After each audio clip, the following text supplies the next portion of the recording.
to the cloud. Great. So we are recording. So welcome, everyone. My name is Raisa Palmer, and I am the host of the Etobicoke Girly Book Club. And I am delighted to be your host for this evening as we are here with Kelly Rimmer. Here's my copy of the book, Of the Things We Cannot Say. And I am not only delighted to be here on behalf of Girly Book Club, but I am delighted to be here because I loved this book. I could barely put it down when I was reading it. And I am so excited to be speaking with you today, Kelly, and to have you join us here for our February selection of The Things We Cannot Say. Welcome, Kelly. Thank you so much. I'm so happy to be here. And Kelly, can you tell us a little bit about where you are dialing in from? Sure. I'm in a place called Mullion Creek, which is a little tiny village. It's so small it doesn't even have a shop or a store. It's about 20 minutes from a rural city called Orange, so we're about 4 hours west of Sydney.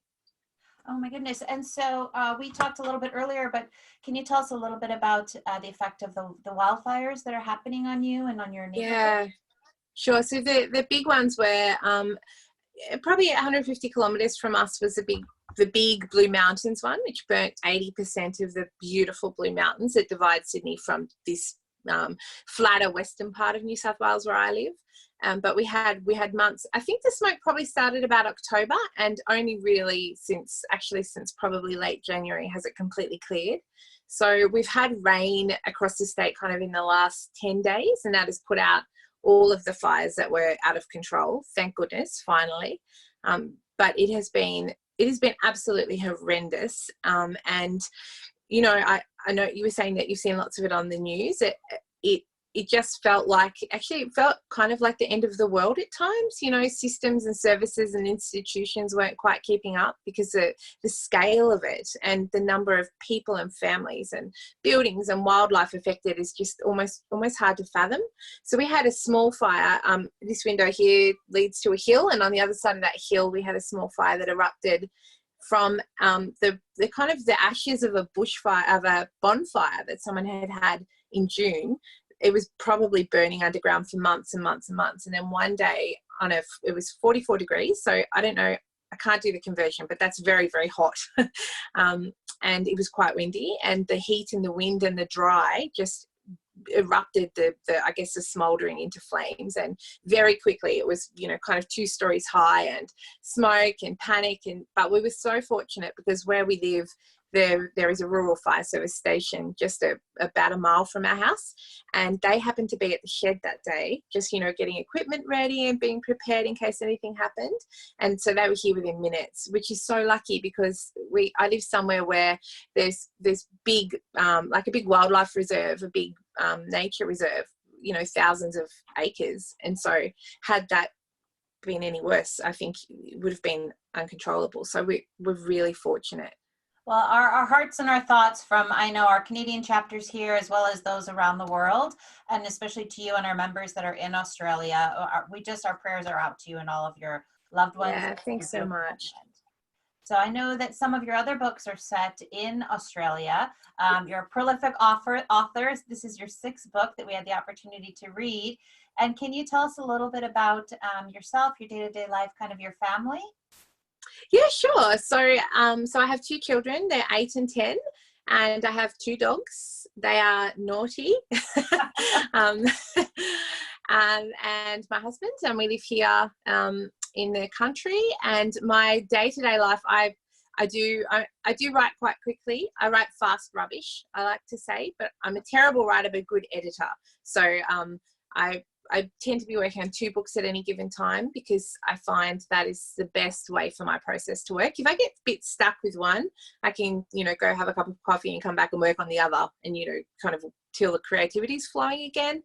And writing is basically my favorite thing to do still, even after all of these books. As much as it's torturous sometimes, I just love it. Well, we love that you're a writer because I know many of us have really enjoyed your book.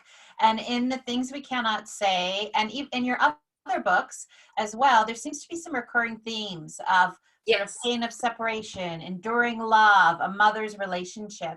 Can you elaborate on that a little bit? Yeah. So when people ask me what I write, tend to say I write about the connections between people. So I've kind of genre hopped a little bit across my career. I don't tend to be so loyal to a particular era or style or genre, but I just like to explore the way that people connect and disconnect. You know, for me, that is the most fascinating thing, is the love that is between people. So many different kinds of love, but you know, those bonds and the way that life challenges them and the way that people cope with them. I also realized that in my last few books, there's been a bit of a theme about silence and speaking out. And so I think communication is something that I'm quite fascinated with and really enjoy researching challenges with communication, and, you know, psychological and neurological and even just in relationships. So I keep coming back to those themes again and again, and I love writing about family. I love writing about different kinds of families and, you know, different challenges that mothers and children face, and, you know, husbands and wives face, and sisters face, and, you know, broader families face. So I tend to gravitate to those things. So you mentioned communication and the character of Eddie, and the fact that he is on this autism spectrum and all of the changes that he goes through the course of the book. One of our Girly Book Club members, Angela, who's a speech therapist, would like to know if you've had any firsthand experience with autism or AAC, and if not, what led you to include that storyline into the book? I have two nephews who both are on the spectrum, and watching my sisters parent those boys, you know, it's a unique heartbreak, and it's a unique blessing. So that, you know, they're special and perfect the way that they are, but parenting them in the rest of the world is not always easy, and parenting them, you know, within a family unit is sometimes incredibly difficult. But I had read this series, just per chance, happened to keep picking up books where there were protagonists who were on the autism spectrum, and I felt like sometimes we as writers were engaging with autism in a way that almost asked readers to laugh at the characters. So, you know, a lot of autism in books is represented as this kind of quirky, humorous thing that's a little bit funny and, you know, a little bit just not taken seriously enough, I think.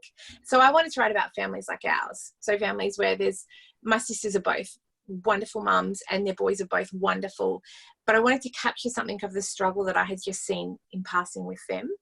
And so one of my nephews has had some speech challenges, but he's now verbal. But I actually worked with a friend who had worked with children with autism through her career, and she had a lot of experience with AAC.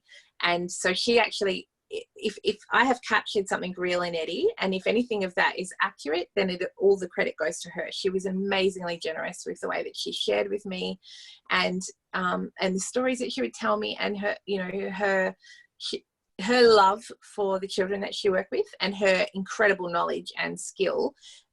That is what made that part of the book for me. And Eddie, out of all the characters I've written, out of all of these books, Eddie's still my favorite. I wanted him to be a whole person, a person with challenges, sure. Obviously, he's got incredible challenges. And obviously, for his family, there are some incredible challenges. But I wanted him to be someone who loves deeply and who is loved deeply. And in that way, I guess, honour my nephews. I think that storyline for us here I'm in Ontario, which is a province in Canada, and it's, I believe, the largest province. For us here, our funding is getting cut for autism support for the early development years with the change in government that we had. So it is a topic that is very much top of mind and very much part of our news story right now. And I know for some of our members who are parents, it's a big concern. So the story that you shared with Eddie and his change from start to finish of the progression that he faces, and even talking about AAC, it was phenomenal. So kudos to you for including that storyline and having it a natural part of it. Thanks.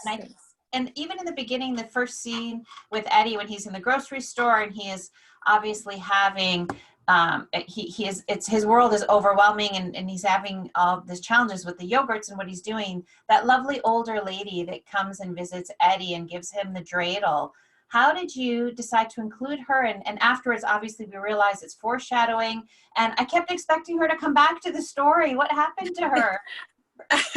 That's a really good question. I wanted, so again, looking at connections between people. And I wanted to capture something of how when you have a child who is acting out in public, the first inclination of many people is judgment or fear, especially when you've got Eddie's a larger child. He's not a tiny little baby that's having like a tantrum. He's a large 8-year-old boy, 7-year-old boy who is having a full-blown meltdown. And, you know, I think most of us have seen this happen in public, be it with children who are on the spectrum or children who are neurotypical and just having a bad day. And I know as a mum, even with my kids, you know, we've been down the street and there's a toy they want and they're not getting the toy and they're 3 and they don't get it. So they're screaming and crying, and you don't necessarily get a lot of support from other mums floating around, despite the fact that we've pretty much all been there. So I wanted to capture both extremes in that scene. So you've got people who are walking by and kind of making snipey judgy comments, and you've got people who are avoiding, and the store is really struggling to deal with this situation. But I also wanted to show human kindness. You know, there are people who get it, and every now and again you get really lucky and someone happens to wander by who actually wants to help and has something to offer by the way of distraction. And of course, you're right, there is a great deal of foreshadowing in that scene with the dreidel. So that was basically my thinking as I wrote that. Well, I'm sure I can't be the only one that now wants to walk around with extra toys and dreidels in a bag. Good. Able to take out at those moments. Absolutely. And then Eddie's deep connection to his babcia, to his grandmother, that was one of my favorite parts of the story, and the connection that they had, even when she was in the hospital, the strength that she had to reach out to him. It brought tears to my eyes. And can you just elaborate a little bit more about that connection and how it managed to remain, like even at the time of her death and even at her memorial, it seemed that he was able to still see her and communicate with her. Yeah, I feel like so it was really important to me that Elena accepted Eddie as he was. So children like Eddie, there's often a great company of people around who want to fix them. But for me, it was really important that she was just so accepting and so loving, and their bond is strong because of that. She's someone who has learned how to use the AAC on the iPad app. So for someone of her age, I imagine that would be quite challenging, but she's made the effort to do it. And even his own dad has struggled to accept that this is how we're going to communicate with him. So for me, her acceptance is the key to that relationship. And I'm actually quite a rational person. I'm not a super spiritual person, but when I guess we'll talk about it soon, but in the research for this book, I went to my grandmother's house in Poland where she had grown up, and I felt her there. I don't know how else to describe it. I felt there was something important about that place within me on a level that's quite difficult to explain. And so I've written that for Alice, but also for me to go back there and to kind of feel her there and to have memories of her in my early childhood that, I don't visit very often, but they're so precious to me. And so I wanted Eddie to have that experience too. Because you don't need to speak to know someone. He and Elena had a bond that is for the ages. So so that was the thinking behind that. So you've actually segued us into talking a little bit about your personal connection to the book. So I know Christine has a question, but Christine, I'm going to hold your question for just a moment. We're going to segue this way first. And is it Srebinia? Is that how you pronounce the town? Yes, Srebinia. Yeah. My Polish is ridiculously bad, so I'm probably saying that wrong. I've been all over the world saying Sabina, so let's just pretend that's definitely how you pronounce it. I did go there, and that's my memory of it, but my Polish is woeful, so there's probably a more accurate pronunciation, but let's stick with that. Oh, no worries. And for me, my background is Ukrainian, and my grandparents. Really? Yeah, and they were from Western Ukraine, so they actually speak Polish. So yeah. I understand a little bit of Polish. I have a lot of Polish clients even because we can understand some of the older folks with their language. Yeah. And my grandparents went through a very similar story on both sides. They both escaped during the war, during the 40s. And I think that's the other reason part of this book touched me. And I cried off and on through various parts of it. And I'm sure others of our members did as well. But you're going to visit the place where your babcia came from. You touched a little bit on it, but can you expand about did that first drive you to do the book, or did you, because then you said you've been writing it off and on for sort of, I think 20 years or 12 years or something, but can you just talk about the relationship and how did that change you when you were there, and did it change any part of the story for you? Yes to everything you just said. So I had the idea for the book, not for the book, I had the idea to research the experience of Polish Catholics during the occupation. We have a family gathering every Christmas at my uncle's house. We used to have it at my grandmother's house, but since she died, it's been the tradition that we've held on to. And it used to be the Christmas Eve big Christmas celebration, but we've all got families and we've moved all over the place. So now we do it in kind of the week before Christmas. And I was there just one year, just looking around, marveling at the size of the family and the fact that from those two Polish Catholics displaced by the war, we now had more than 50 direct descendants. And I thought the one thing, we are such a diverse bunch of people. We've got authors and we've got, prison workers, and we've got a playwright, and we've got all these different people who live in all these different places who have very little in common except for this heritage. And I wondered, how did we come to be here? And I knew nothing about their story, and I knew nothing about, I guess, the genesis of our story from them. So I started just casually kind of researching the Polish Catholic experience and how they might have come to be here. And through that, having conversations with my aunt and with my mum and trying to piece together what we knew, which wasn't very much. And then when I decided, I actually wanted to write this book pretty much since I was published. This was the book that I wanted to write. But I was nervous to tackle it. And in hindsight, that was a very real fear. I mean, when you are writing about the war, and when you're writing about autism and when you're writing about families, you have an obligation to know your stuff and to research and to have conversations and to understand things to a level that is quite terrifying when I think about it as a piece of work. And I knew I would need to go to Poland. And so when I finally, the idea just was like, you have to write me now, which would have been a couple of years ago. I said to my aunt, will you come to Poland with me so I can research this book? And while we're there, let's do a bit of research about the family history. Maybe we can find a cousin. She's been in communication with a couple of cousins from my grandmother's family. So we went for several weeks and we visited Moravice, which is where my cousin is. And that's actually where my grandmother's house is. So my grandfather was born in Sabina. And so, but we don't know very much about his story. In fact, we know very little about his story in terms of what he did during the war, where his family are.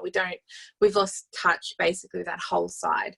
And I don't think we will ever know because he didn't talk about anything really. He came to Australia and built a new life. And it was like he hadn't existed, before the day he landed at Fremantle.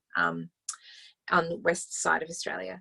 So my grandmother's family, though, we have some connection with still. And so we found the cousin, my lovely cousin Barbore, and then she took us to my grandmother's house. And I'd written lots of the story by this point. There were certain things that I was looking for that I needed to research while I was there, but I had a patchy first draft. But as soon as I stood at the gates of that house, all of those scenes with Alice visiting Poland suddenly became completely different. Like the plot still unfolds the way that I planned that it would, but the depth of emotion that I felt is what I have tried to write for Alice. And just like with Alice, it was so unexpected for me to feel that way. So the one kind of eerie parallel that we did discover while we were there is that I had already written Alina's brothers being taken for forced labour. And I didn't realise that the actual opposite had happened with my grandmother. So they were given, her parents were given the choice, which child will you keep and which children will you send? And they sent her and kept her brother. And so she went off to a work farm in Germany and at 14 years old. And then basically spent the whole war in Germany in forced labour. So, but I hadn't realised that when I was planning the book. That was something that happened. And I'd researched it and planned to write it. Didn't realize that I was actually paralleling my own family story. I think in that time, and there's so many of that generation that are gone, or now they're in their 90s, right, that have lived through that. That a lot of us, as especially if you're in your 40s and you still have grandparents around, or in your 50s, 60s, it was your parents. That connection and what you talked about in the story here really gave us an insight to what that day to day was, and their running away, and what was happening to them. And you have with Elena and Saul, who obviously was known as Tomas, and we don't figure that out till the end of the book, was that journey that they took of their travels of running away. And I mean, and you went into even such great detail as, the waste in the jars, because the dehumanizing conditions that they experience when you're in those kind of life and death situations. We don't know that, right? We're No. here, we don't. Was that based on anyone's true accounts? Did you do interviews of people that had gone through that? No, I listened to a heap of oral history. So we are very lucky to live, not only because of the peaceful places that we happen to live, but we live in a time when information is actually reasonably accessible.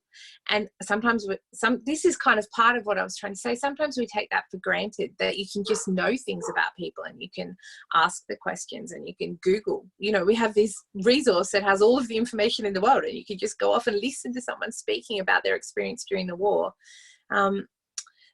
But these stories will be lost if we don't keep them in our conversation. And the depth of suffering that people went through deserves to be remembered, but is so easily forgotten, especially for my grandparents. Didn't really speak about the war after they came here. It was the same for both of them.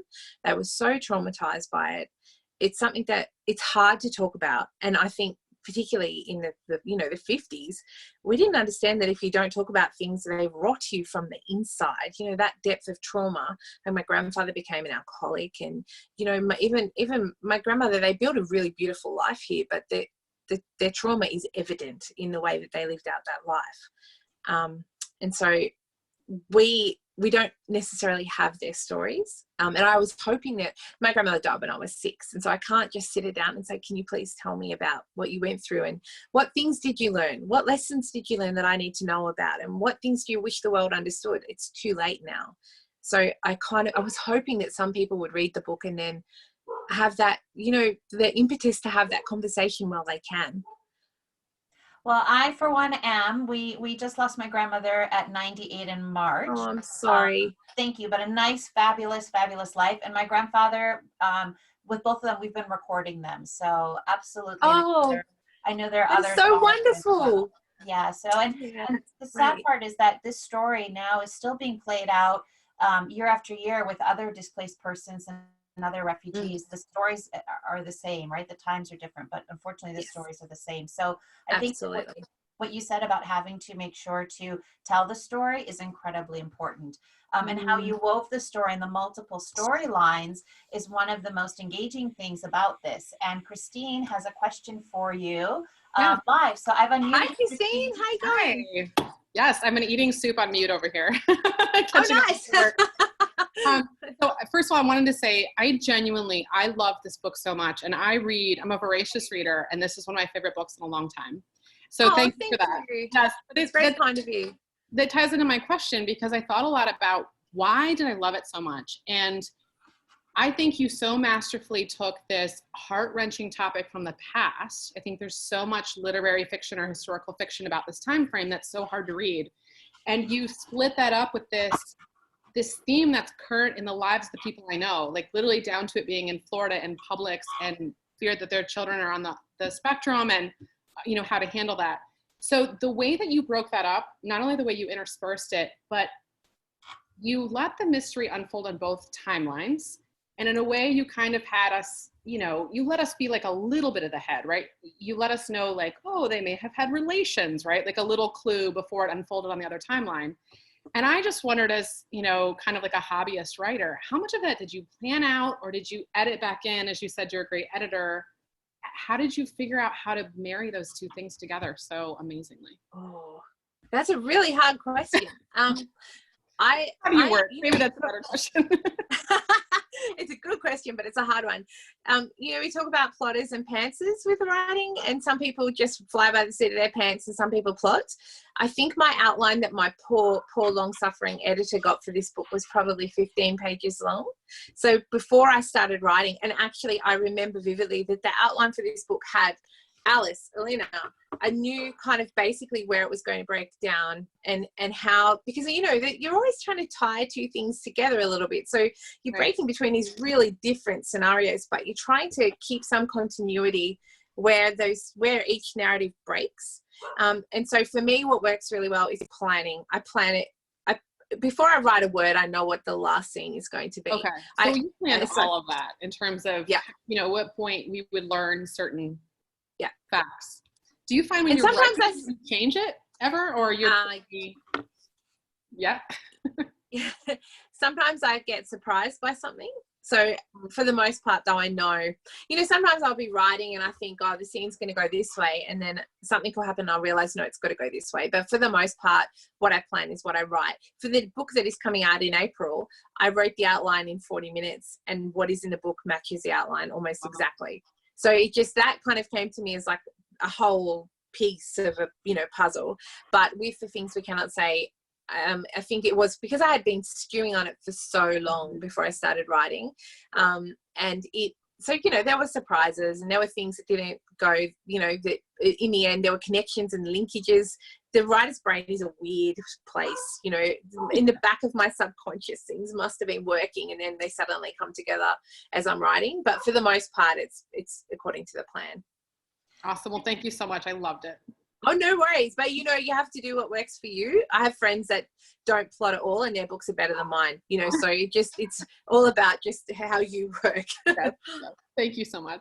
Great. No worries. Thanks for the question. Sure. Christine, thank you so much. That was a fabulous question. And it really kind of gets into your head as a writer. So Kelly, thank you so much for sharing that. No It problem. is amazing for us because I think at Girly Book Club, we're always very interested in who the writers are and what their backstories are. And all of us have a deep, deep abiding love of books and storytelling, whether, you know, we are aspiring writers or readers. So thank you for sharing that. No problem. Joe, would you like to ask your question that you have up on the screen? Do I remember the question? Hi, You asked about Dervla McTierney. Talking about here. Sorry, what was that? Oh, you asked about Dervla McTierney in a writer's group? Our last book that we had was written by Dervla McTierney, and she's in Canberra, Australia. I was curious if you know each other or if you connect, and also if you access a writer's group. I know she had been talking about how Dervla will have certain people, she'll write her pieces and then bounce it off of someone else. Just wondering what your process in writing is. I don't actually know her. We have mutual friends though, so you know, I'm one step of connection away from her. I don't have a writers group either. I wrote in isolation for such a long time that my process is I'm a bit of a writing hermit when I'm writing. I do have some really amazing writer friends who I will send the manuscript to, but it's generally when I'm sending it to my editor, and then I get her feedback and my agent's feedback and my friend's feedback, and then I kind of collate it as I'm refining the next draft after the one that is, you know, kind of public facing. So I think, I don't know, again, it works really differently for different writers, but for me, my drafts are so bad, and I'm not, like, that's not false humility. My first drafts are, I would just die if anyone read them. But for me, that is part of the process. I write the first draft is just rubbish. And I tell, you know, my philosophy is it is meant to be rubbish. It is just me telling myself this story, and then the work of editing begins. So I don't think for me there's any point before I'm revising and polishing it where I actually am brave enough to let anyone see it. Right. Yeah. So, Joe, thank you so much for asking your question. Great. So you mentioned, Kelly, that you have your friends that go through and will read it, and obviously you edit it and your editors. One of the parts of the story that really gave it a lot of depth and really fleshed out your characters was on Tomas's storyline. The fact that you talked about what happened to him, and many people who either haven't read a lot of World War II history or specifically around Poland and Ukraine and the Eastern Bloc countries, was that they were forcing any of the young men that were, especially in university and that were educated, they were forcing them into the German armies. And then later, some of those people were getting tried as war crimes. But if they didn't, then their families were getting killed. And it was, I mean, that is just a horrible tragedy. Or they were running away and what happened to him and getting killed anyways. So can you talk a little bit about how you found out about those storylines? And did you decide early on to include it, or did it unfold after your trip? No, that was something that I had read about as I was researching, and the sheer unfairness and the sheer brutality of forcing those young men to make those decisions. And then I'd actually read about a guy who was a young student at the time of the invasion, and he joined the Wehrmacht because he had no choice. And then after the war, he was ostracized, and even into his old age, he was punished by his community for the decisions that he'd made, despite the fact that he'd made the decisions because he thought his family was at risk. And indeed, his family probably was at risk. And so it was the moral dilemma around that just fascinated me, how life can be so unfair, and war as a general rule is unfair. And so for Tomas, I wanted to capture something of that to have to live with the guilt of decisions that you made when you felt you had no choice is just incredibly unfair. So again, it's one of those things where as a writer you want to capture something so that people are aware that this really happened to people, but also it's kind of something it's not fun to explore, obviously, but it's really interesting to research and explore the consequences of that, and so hence Tomas. So it seems to be right now there is a lot of interest in subjects around World War II and also around the women's roles. So whether it's the Alice Network, which was one of our, I think, most beloved book club selections, the Lilac Girls, the other one was Nightingale that a lot of our members liked, your book. What do you think is sort of out there in the zeitgeist that this is coming up as so topical and that people are just inhaling these books? I think it is for me, I think it is related to this movement to have women's stories told. And so in general, so we have this genre now that we call women's fiction, and a lot of writers are conflicted about why we need a genre that's women's fiction when we don't have a genre that's men's fiction. But for me, I think there is a correction happening. We've had men's stories, this are the stories that define our culture for 10,000 years, and now women have a voice. And so in historical fiction, we're seeing it as well, where writers, particularly female writers, women writers, are writing stories about women. We're writing them back into the narrative. History has kind of erased us in a way. We've been the secondary character for such a long time. And so I think that what is happening is that there's this really exciting movement for women to tell women's stories. And like I said, it applies to historical fiction in the same way that it applies to contemporary fiction. And I think that's why we're getting this amazing and wonderful kind of avalanche of stories about women at different times in history. And do you think men are reading the books as well? I know they are. I get a lot of emails from men. Even my the book that comes out in May, I'm doing a read along with some readers at the moment, and lots of the comments that I'm engaging with are from men. So we call it women's fiction, but it's open and accessible to men too, and men do read it. And that my books have been translated into a number of different languages, and some territories I get very few emails, contact from male readers, and then other territories I get a lot of contact from male readers. So I think that is very much a cultural thing, whether or not a man is going to pick up a book with a cover that has probably looks like it has been written for what women like to read. So yeah, I think, and I think as we move towards equality, I think that is something that will increase, that men will feel comfortable to go and pick up a book that has been marketed as women's fiction. Well, that is very uplifting to hear. So happy about that. I have a question for you. I got an email from one of our book club members, Kelly, and I'm going to read you Kelly's question. So okay. Kelly said,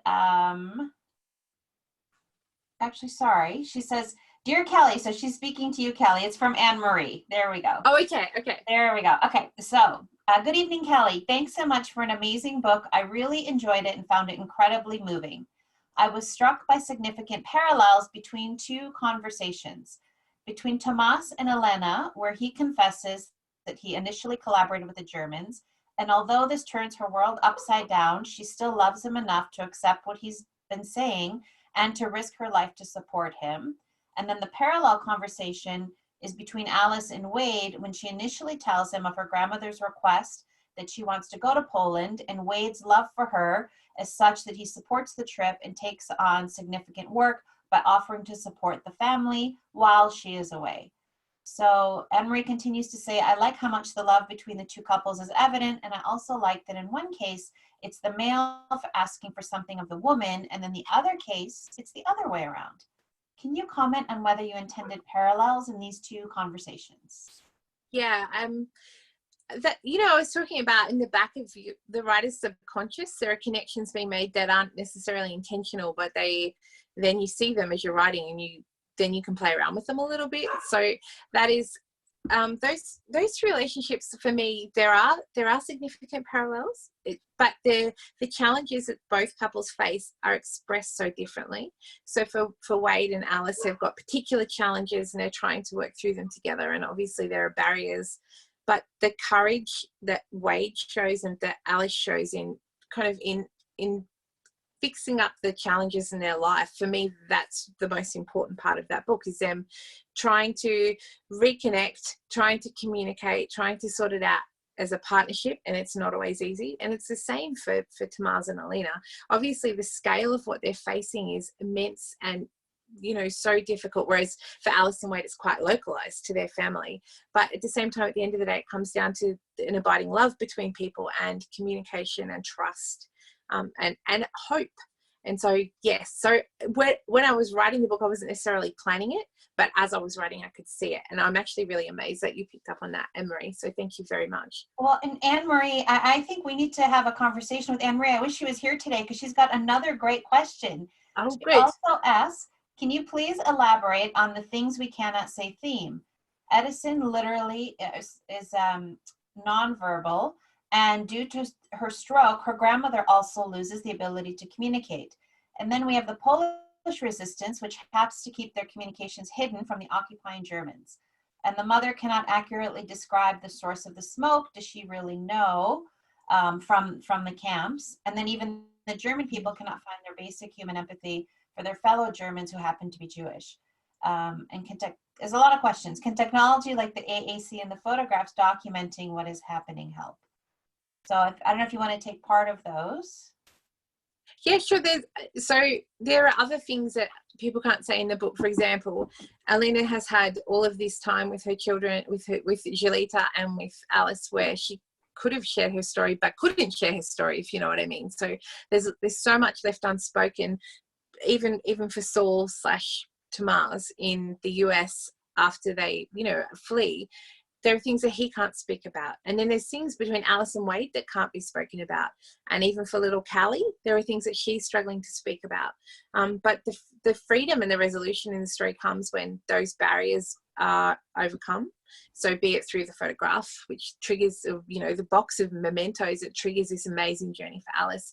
The better improved communication between Alice and Wade and Eddie. You know, so for me, if the story has like an arc like this, it's all about struggling to communicate, and then at the end you see the family has reconnected in unique ways. Of course, it's not just sitting down having a conversation, but as people open up and become vulnerable, and as their stories are exposed, then the family is, you know, bonded and things can change. So for me, when I read a book, I almost see it as like a movie in my mind. I can see the pictures that the writers created with the words. And a lot, obviously, right now, there's a huge movement from, you know, Reese Witherspoon and her company to source women's books for movies. I'm hoping that yours gets sourced because I think it would be amazing. Amazing. It would be a very expensive movie to make.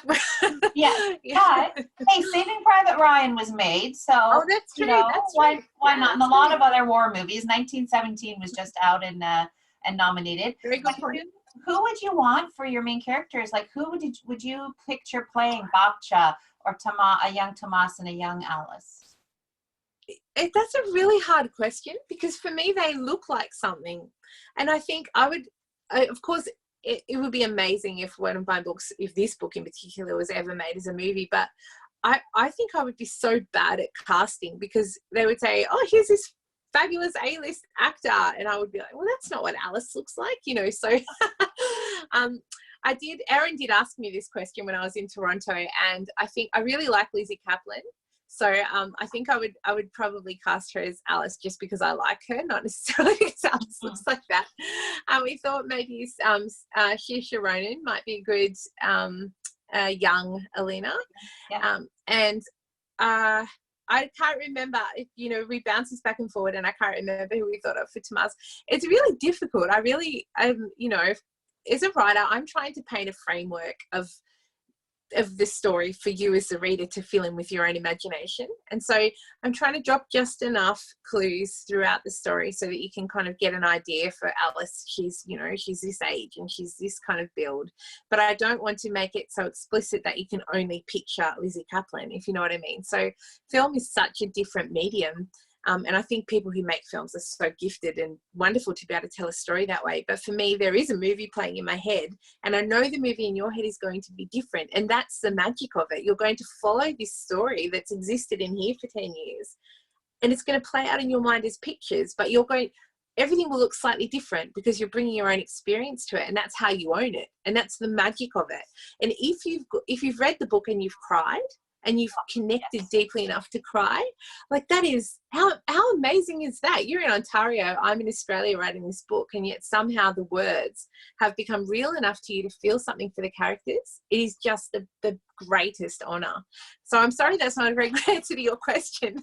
No, it's a great answer. And even I read the book and I cried, and then I was back this afternoon flipping through the book, and I was rereading some stuff, and I started crying again, and I even knew what should have happened. So it touched me, and I know it touched a number of our other readers. Thank you. Obviously, Kelly, have a passion for what you do and a passion for writing. It comes through your words and the stories you've created, and it's coming through the interview tonight. For you, what is the best thing about being a writer? I get emails from people. I had an email from, I'm going to cry now, my goodness. I had an email from a mum with a young child on the spectrum, and she said that she felt like she'd been seen. And for me, that is something that I will always remember, that the work that I did with my friend in researching the book and the hours of working over it, suddenly, obviously it's meaningful when people are reading it and connecting with it and enjoying it. That's really important. But when someone says something like that, when you've connected with someone on the other side of the world who has felt something difficult and has felt like you've captured something of that, that is the ultimate, the highest compliment. I have had lots of emails from people saying they're going to have conversations with their grandparents, and a couple of people have emailed me to say that they had, older people who'd had experiences that not necessarily in World War II, but who wanted to share with their families things that they hadn't necessarily talked about.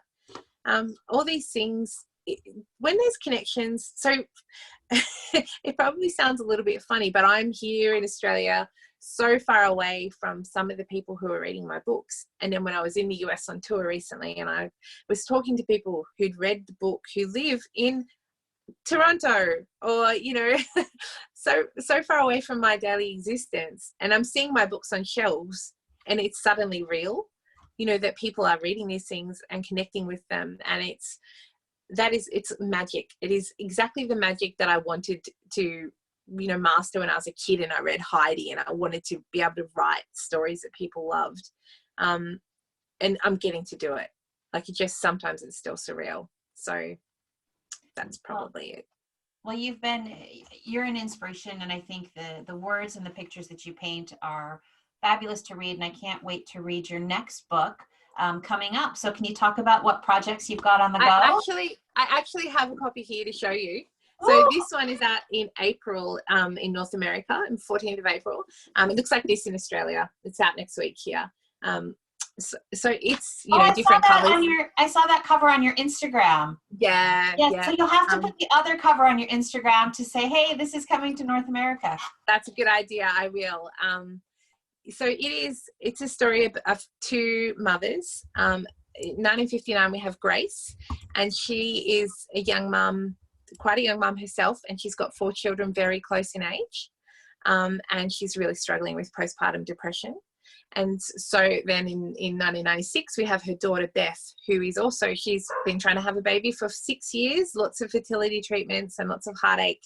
And now she's got this beautiful baby Noah, and she's struggling to connect with them. And Beth's father, Patrick, has frontotemporal dementia and heart failure, and the family has just decided to place him in nursing home. And Beth takes on the job of packing up the house. So she, you know, she's packing up all the boxes downstairs, and then she goes to the family attic and finds the door is locked. And when she finally gets past the lock, she discovers that in the attic there is just absolute chaos and a whole series of notes from Grace, she thinks, which paint a really different picture of her father in his earlier years and raise some really serious questions about how Grace died, because Beth has always understood that Grace died in a car accident. And so the story is about how she and Grace both walk this journey with, you know, again, there's parallels, some I intended, some that surprised me. And it's about the family. It's a really quirky, close-knit group of 4 siblings, much like my own. I have quirky, close-knit group of 3 siblings and me. And yeah, that's about it. That's coming soon. Kelly, can you hold the book cover up again and just share the title again? Yeah. So this is it. Truths I Never Told You. I'm typing it in our comments. Truth I Never Told You. And it'll be out when in North America? 14th of April. Okay. And do you know in Europe, for our listeners in Europe? Yeah, so it's depends on what country they're in. So they probably they probably just need to watch my Instagram to find out when, you know, or social media or website. And Kelly, can you remind us what your Instagram is? It is Kel Rimmer Writes. So all of my details are on my website, which is kellyrimmer.com. That's probably the easiest way to find me all over the place. Yeah. That's how I found you. So yeah, great. That's perfect. And Joe, did you have another question, or was it the question about the book? It was the question about the books, because I didn't, if she could read the titles out. One was Truth I Never Told You. What was the other one? So this is just the same book, but it's the Australian cover. So same title, just a different cover. Yeah. I know there are some Australian chapters, so I thought I'd better show that one too. Yes. But this is what it will look like for you. Truths I Never Told You. Well, we have 100,000 readers from around the world. That's amazing. In dozens of countries. So as and I would encourage everyone to follow Kelly on social media to figure out for your country when the book will be released. Yeah, thanks. And Kelly, thank you. What are you reading right now? Oh, I've just finished a book called Migrations. And it's by Charlotte. Oh my goodness, I've forgotten her last name. Charlotte McGonaghy, I think. Something like that. It's amazing. I really need to remember the name of that book so I can tell you. And I've just started reading this amazing book by Kim Kelly. She's an Australian author. She lives near me. And it is called Walking. And it's an Australian historical fiction story about this orthopedic surgeon. And she has the most lyrical, beautiful voice. Kim and I are friends, full disclosure, but I write kind of conversationally, but Kim's mastery of language is quite extraordinary. So yes, that's what I've been reading. And I've been reading dozens of books about the Warsaw Ghetto and the Warsaw Uprising, because I'm writing at the moment. It's actually Amelia's story. So Amelia from The Things We Cannot Say. The book that I'm working on now, which doesn't yet have a title, but hopefully will be out next year, is her story. It basically picks up when she flees Sabina with Truda and Matthias and follows her through the war and then the early years of the Soviet occupation. Okay, how exciting. Did everyone hear that? There's going to be Amelia's story told from The Things We Cannot Say. Oh my God, Kelly, I'm great so character. I love her. Yeah, great. Me too. It's been a lot of fun. It's her story is not an easy one, but she just, I actually wasn't going to write another World War II book. I said, when I finished this one, I was like, that was too hard. I'm never doing that again. And I was at a book club And one of, they were saying, what are you working on now? Can you write a sequel? I can't write a sequel because, the story wraps up. And then someone said, well, what happened to Amelia? And I knew what happened to Amelia, but it didn't fit within the things we cannot say. And so I thought, well, I actually can write that. So now here we are. Now I'm working on her story. Fabulous. And I looked at migrations. So on Goodreads, which a lot of our members use, migrations, it says migrations: a novel by Charlotte McGonaghy, McConaghy. Yes, I'm mispronouncing it, I think. I probably am too. And Charlotte, if you ever see this, I'm very sorry, but your book is beautiful. Well, fabulous. We always love good recommendations. And Summer, one of our book club members, would like to know, when you are writing a novel, do you get into a specific emotional state similar to what method actors do on film? And how did that affect this book? And how did the book affect you? Because I outline so extensively, I know when there's going to be difficult scenes. And so I sometimes write those right up front. If I know I have to do something awful to a character, I try to write that before I get attached to them. It is so absurd because I know it's fiction. For example, one of my, actually I won't say that because it's a spoiler, but there's a scene in my book, Before I Let You Go, and I didn't want the book to go that way. I wanted it to go in another direction, but I had to, write what seemed real and true. And so I set aside a day right at the start of the writing process, and I blasted emotional music, and I just basically sat at the computer and wept for days while I wrote it. And same with the things we cannot say. That last scene with the grandmother, when Alina dies, spoiler alert, hopefully people will see it. I was a mess. I actually remember going out the front to walk my dogs in the afternoon, and my neighbour saying, "Are you okay?" Because I was like blotchy, just like swollen and hoarse from just sobbing all day. So I try. It feels a little bit irrational how invested I get in my characters' lives and in the stories. But I think Stephen King said, "No tears in the reader, no tears in the writer." It was someone, no tears in the writer, no tears in the reader. It was someone much smarter than me anyway. And I absolutely believe that. If I don't feel it, then I can't write it in a way that people will feel it. So exactly. Oh, that is so wrong. Absolutely. And you talked about emotional music. What do you listen to? I'm such a old lady when it comes to my music. There's a lot of Josh Groban blasting and musicals. I love musicals, and actually musicals are really good for the kind of way that I write, because when I'm writing a novel, if it was a musical, the bits where I'm crying are the bits where there would be some big burst into song, so there's a lot of, and it doesn't necessarily matter if the musical relates to what I'm writing. It's the emotion in the music that I'm trying to pull out. So yeah, and it's pretty random. And sometimes, I like a bit of jazz, and it depends on what I'm writing, but generally there is a fair bit of emotional music. And now that I live on acreage now, and for the first time ever, I've actually been turning the music off and just having silence, which is pretty great. Joe, Kim Kelly's book title is Walking, Walking. I don't know how to type on my phone, or I'll type it. I'll type it, Walking. Yeah, Walking. Yep, that's it. Thank you. Perfect. Yeah, we'll type that in for everybody. And I can just picture you writing, I don't know if you saw that movie with Diane Keaton, Something's Gotta Give, with her and Jack Nicholson. Yeah. He's the playwright. I can just see you sitting at your desk and music playing, tears, screaming, laughter, everything. Yeah. And then I go downstairs to my family, and and there's like residual emotion that comes with me. I'll be ecstatic about something, or I'll be cranky about something, and have to kind of shake it off. It's time to go back to the real world. So we have two more questions for you. One is, what advice would you give to our aspiring writers that are part of the Girly Book Club? Write rubbish and fix it. The hardest part is starting, and the hardest part is finishing. So people say, I'd love to write a book, but I don't know how to start. But you know how to write a sentence, and you know how to write a paragraph.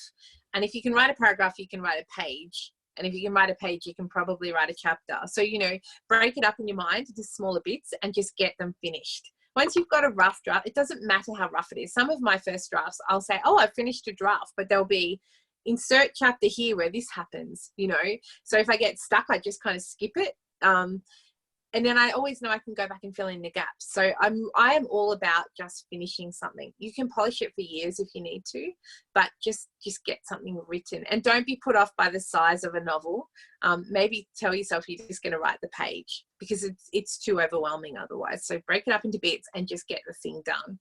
And we are living in a really great time for writers, in the sense that there is no one way to be published anymore.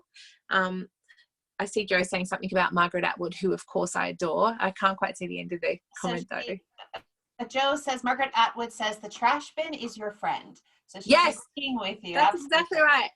I'll delete, my drafts are always way too long. And so I end up deleting cutting the fat from the book is really important. I read the whole thing aloud, and anything that is flowery or pretentious I take out, because I want it to feel conversational. And so in the end, I will write a manuscript that my poor editor has to read that is 10 or 20,000 words too long, and then it's paring it back until it feels natural and organic and conversational. And yes. So you mentioned you write with outlines. So are you actually writing like you're putting chapters in? It's not a flow of consciousness sort of from start to finish without any breaks. I write in Scrivener now, so I break it up into scenes, and then I do the chapters kind of last, but I tend to have an idea. I always write in at least two points of view. I love to play around with a story from, you know, sometimes there's two stories in the book, and sometimes it's one story that two people are telling. But I love to play around with perspective, and so I don't ever intend to write, you know, never say never, but for me that is part of my voice, is that I use 2 points of view. And so I will kind of roughly line the scenes up in my Scrivener, but the chapters are kind of the last thing that I do. Perfect. And I just wanted to, Joe, do you have a question? Just to add to the Margaret Atwood piece, I took her master's class. Oh, really? And it is amazing. Of course. Yeah, of course. She is so gifted. She gives a lot of advice to new writers, and that's where the trash bin comment. Yeah. But anyway, that's all. Joe, so you recommend it? Oh, absolutely. Yeah. And there's other authors on the master classes, but and not just writing. There's other master classes you can take. It was a gift from my sister for my birthday. Oh, how sweet. Yeah, so I've just viewed all the classes, and now I'm going to go back and do the writing exercises to go with it. So you could do a master's class on your genre of writing too. It's just amazing. Thank you. Do you know what? I think I wrote, because I wrote for such a long time before I was published, I probably wrote at least 1 million words before anything kind of saw the light of day. And I tend to think no word you ever write is wasted. Even the words that I take out, they've taught me something, or they've added a depth. So even if you write something and you don't ever share it, it's still part of like learning and refining your voice. So I think for me, my biggest philosophy would be nothing you ever write is wasted if you're learning from it as you go. So yeah, trash can being your friend that is so wise. Perfect. Thank you so much, Joe. I loved your comment and question, and Kelly, your answer to that. It brings us to our last question of the evening. In being Ukrainian, I was definitely raised on this at my grandmother's. So smalach, if you can explain to everyone, it was in your book, what smalach is, and do you now eat smalach? I grew up on a steady diet of liverwurst. You know, these foods that seem unpalatable unless you've experienced them. So smalach is like rendered pork fat, but it has a nice texture. You know, when you describe it, people are kind of picturing that mouthfeel of really fatty food. It's not like that. It's really nice and tasty, and it's kind of salty and flavorful. But again, I hadn't had that until I went to Poland. Do you eat it on rye bread? Yeah. Oh my goodness. Yes. Nice, dense, heavy rye bread. And the same with the liverwurst. Actually, I could just eat that all day, toasted and nice and warm, and just so good. Thank you for introducing smalach to our readers. If you Haven't tried it. It's definitely worth it to go to a Polish delicatessen and try it. Any of you in Toronto or the surrounding areas, I'm happy to share some of my grandmother's recipes with you here. But Kelly, this has been an absolute genuine pleasure. Oh, thank you. For myself and for the other members of the Girly Book Club, I can't wait to share this at our meeting is next Tuesday. I know that a lot of our members will be rewatching this, but on behalf of Erin and everyone that was here today and that submitted questions and that really loved your book, you have big fans all across the world in the Girly Book Club. Thank you. Thank you so much. I feel so honored to have had so many lovely comments from your book club and to have had the support. I feel so lucky. So thank you so much. I'm so honored that you picked it, and I'm so glad that you enjoyed it. Well, we can't wait to see what you come up with next, and we'll be following you on Instagram and on all your other social media channels. So cheers for now. Good luck with everything. And thank you, ladies, for being here. So lovely to chat with you. Thanks so much. Thank you. Cheers. Bye-bye. Bye-bye.